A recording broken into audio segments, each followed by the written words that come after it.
One of the most common forms of denial is believing that debt is a normal part of life. We've been conditioned to think that we need to have a mortgage, car payments, and credit card debt in order to live a normal life. But the truth is, debt is not a tool. It's a burden that can hold you back from reaching your financial goals. Another form of denial is thinking that you don't make enough money to save or invest. But the reality is, no matter how much you make, you can always find ways to be more intentional with your money. It might mean cutting back on unnecessary expenses, finding ways to increase your income, or reevaluating your priorities. One of the most pervasive myths about debt is that it's a tool that can be used to achieve financial goals. While it's true that debt can provide a way to finance important purchases, it's important to recognize that it comes at a cost. Borrowing money means paying interest, which can add up quickly and result in paying much more than the original purchase price. Another common myth is that carrying a balance on a credit card is a smart way to build credit.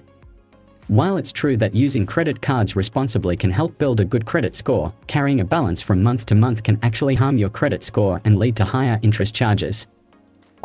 It's important to understand that not all debt is created equal. Good debt, such as a mortgage or a student loan, can provide a way to invest in your future and improve your financial well-being. Bad debt, such as credit card debt or high-interest personal loans, can drain your finances and make it harder to achieve your financial goals. Have you ever wondered what separates the wealthy from the rest of us? In this chapter, we're going to debunk some common money myths and reveal the secrets of the rich. Myth number 1, the wealthy inherit their money. While it's true that some wealthy people inherit their wealth, the majority are self-made. They've worked hard, made smart financial decisions, and invested wisely. Myth number 2, you need a high income to become wealthy. While a high income certainly helps, it's not a requirement for building wealth. It's more about living below your means, saving and investing consistently, and making smart financial choices. Myth number 3, investing is risky. While all investments come with some level of risk, avoiding investing altogether can be even riskier. By investing wisely and diversifying your portfolio, you can mitigate risk and potentially grow your wealth over time. So, what's the secret of the rich? It's a combination of hard work, smart financial decisions, and a willingness to take calculated risks. By adopting these principles and debunking these money myths, you can set yourself on the path towards financial success. In this chapter, we're going to talk about 2 more obstacles that can prevent us from achieving financial fitness: ignorance and keeping up with the Joneses. First, let's talk about ignorance. Many people simply don't know how to manage their money. They might have a vague idea of what they should be doing, but they lack the knowledge and skills to put their financial house in order. This is where education comes in. By learning about personal finance, budgeting, saving, and investing, you can gain the knowledge and confidence you need to take control of your financial future. The second hurdle is keeping up with the Joneses. It's easy to fall into the trap of comparing ourselves to others and feeling like we need to keep up with their spending habits. This can lead to overspending, debt, and a lack of progress towards our financial goals. Instead of trying to keep up with others, focus on your own financial priorities and stay true to your values. Remember, ignorance and keeping up with the Joneses are 2 hurdles that can hold you back from achieving financial fitness, but with education and a mindset shift, you can overcome them and make progress towards your goals. Saving money can be a daunting task, especially if you're living paycheck to paycheck. That's why Dave Ramsey suggests starting with a small goal: save $1,000 fast. In this chapter, Ramsey explains how to cut back on unnecessary expenses and create a budget to help achieve this goal. He suggests cutting out luxuries like eating out and cable TV, and using that money to build an emergency fund. Ramsey emphasizes that the goal of the $1,000 emergency fund is to cover unexpected expenses like car repairs or medical bills, not to finance a vacation or a shopping spree.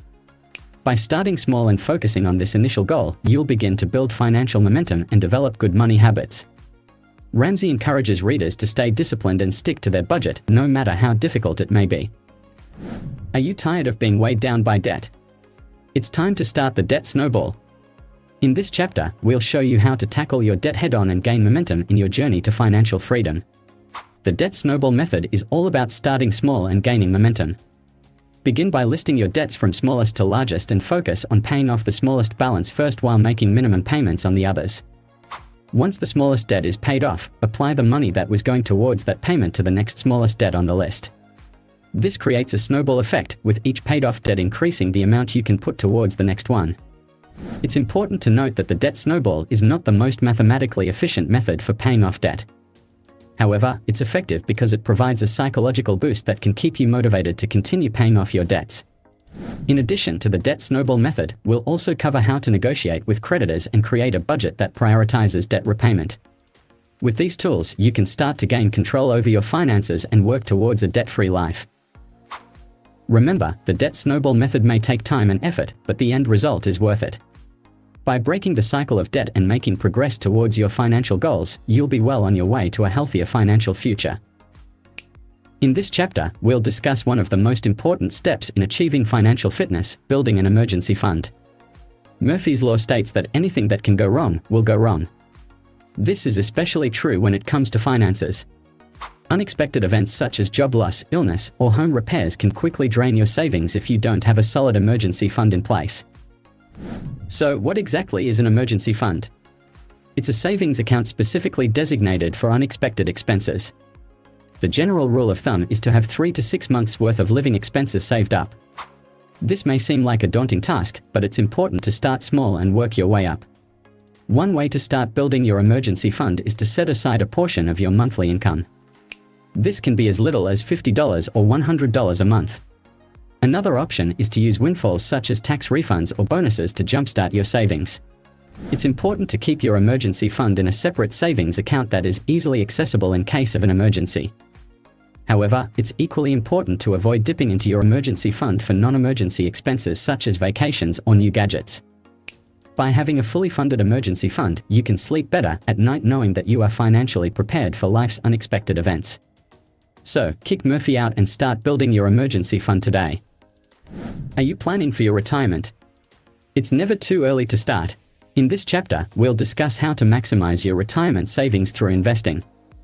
First and foremost, it's important to understand that saving for retirement is a long-term goal.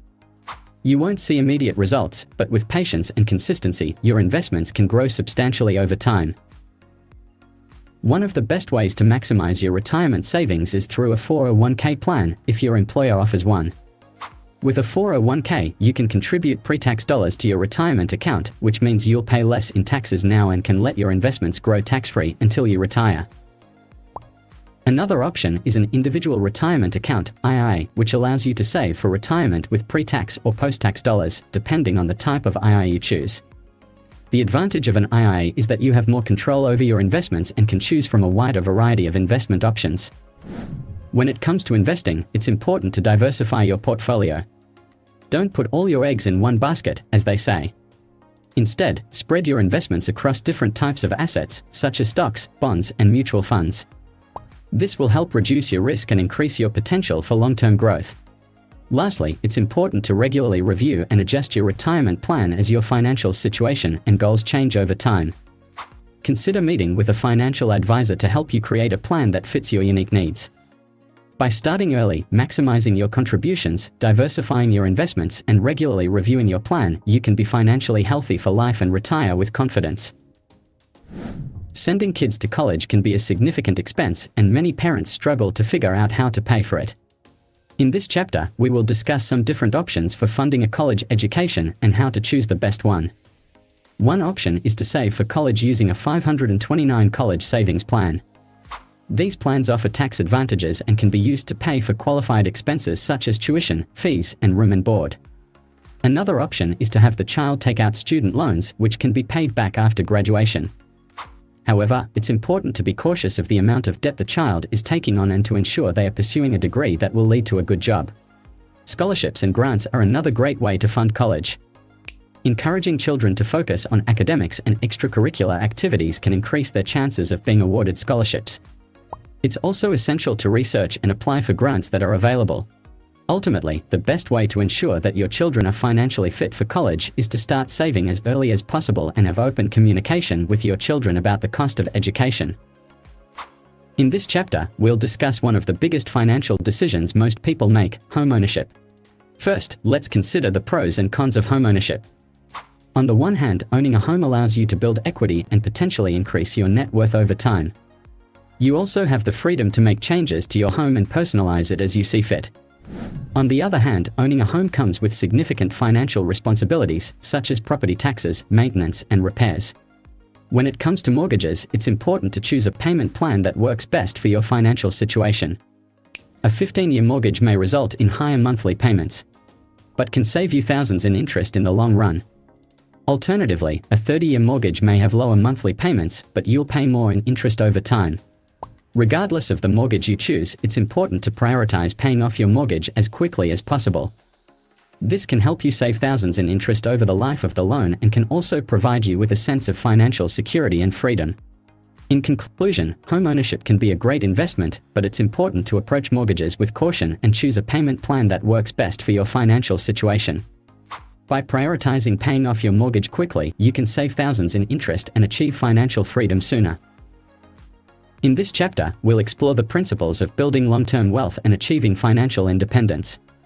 We'll discuss the importance of investing in assets that appreciate in value over time, such as stocks, real estate, and small businesses. We'll also examine the power of compound interest and the benefits of starting early. Building wealth requires discipline, patience, and a long-term perspective. It's important to avoid get-rich-quick schemes and focus on strategies that are sustainable and reliable.